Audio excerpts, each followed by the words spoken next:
Well, thank you very much. I mean, this is a very important question. As it was described by my brother, we are, as a group, is working very hard to make sure that the international community lives up to its responsibilities, both legal and moral. I think this is very important because in the absence of moral compass, we would lose our way as humanity. So therefore, as international community, we need to do our best to address this issue at every level, at humanitarian level, at political level, and we need immediate ceasefire, we need immediate humanitarian assistance. At the same time, we need to start immediately to address the root cause of the problem, which is two-state solution. Thank you very much.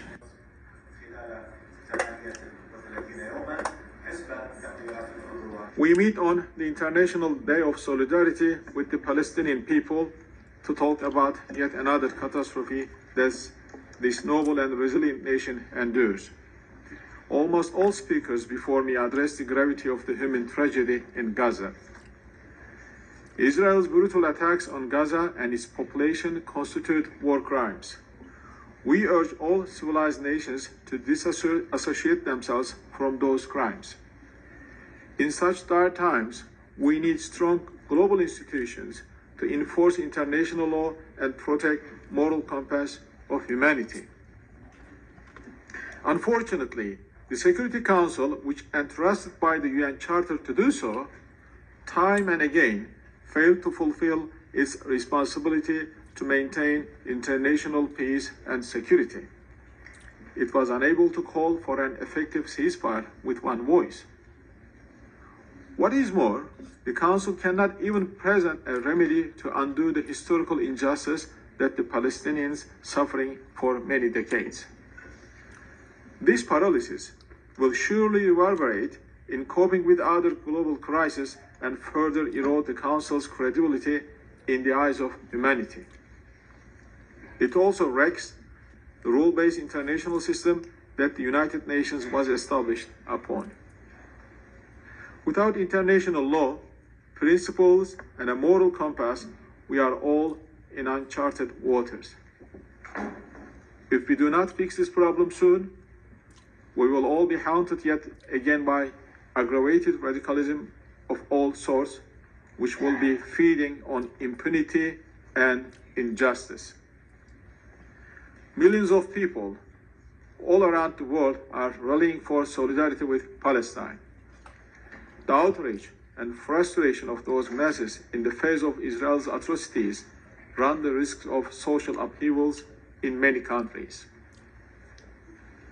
Their expectation from the Security Council is clear: ensure a ceasefire leading to cessation of hostilities and enable unhindered humanitarian assistance into Gaza. The extension of the humanitarian pause in Gaza, as well as exchange of hostages and detainees to that effect, are glimpses of hope. We are also following some scenarios about the day after with grave concerns. Those deliberations give further ammunition to Israel to uproot millions of Gazans from their homeland and to impose upon them an oppressive regime. Therefore, we should translate this dark episode into an opportunity to address the root cause of the conflict. Otherwise, the symptoms that we see today will be more catastrophic tomorrow. 11 years ago today, we have voted at the UN General Assembly to endorse the non-member observer states of Palestine. Once we allow the Palestinians to have their own functioning state with all rights, privileges, and capabilities of statehood, most of the challenges we face today would disappear. This time, we must all roll up sleeves and finish the work with a peace process based on two-state solution, which guarantees the ultimate safety of Israel and Palestine.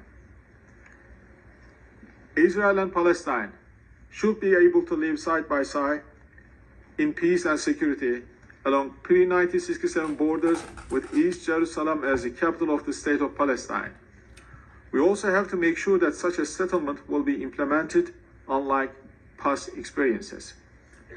With this in mind, Turkey put forward the idea of guarantorship mechanism. Such a mechanism will safeguard peace and prevent any breaches from any of the parties. This could be envisaged in the process leading to the final agreement and become a part of the package.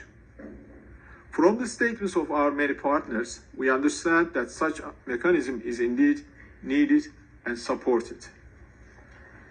Before concluding, let me invite all our friends and colleagues once again to join hands and minds to stop the ongoing atrocities without delay and reverse long overdue historical injustice to the Palestinian people.